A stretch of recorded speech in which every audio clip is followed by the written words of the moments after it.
Bonjour, je suis en compagnie de Kirill Borgatchev au Business and Legal Forum et on a échangé ici même sur les conséquences des alertes en droit pénal des affaires.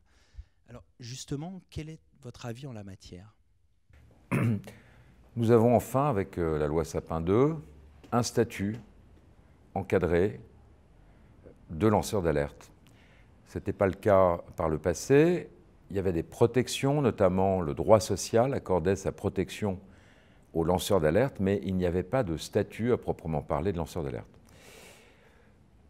L'apport bénéfique de cette loi par rapport à des systèmes étrangers, je pense à la Malaisie, je pense à la Corée, je pense aux États-Unis d'Amérique avec Dodd-Frank, c'est que ce lanceur d'alerte, pour être considéré comme tel, bénéficier de la protection de la loi et des immunités qui vont avec, doit être premièrement de bonne foi et deuxièmement désintéressé. Le lanceur d'alerte ne sera pas rémunéré, il ne pourra pas faire commerce de ces alertes.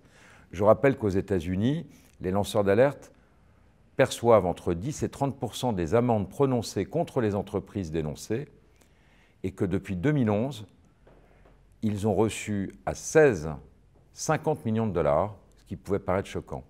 La France a choisi, grâce au Conseil constitutionnel, le désintérêt du lanceur d'alerte et j'y vois pour ma part une bonne chose. Je vous remercie.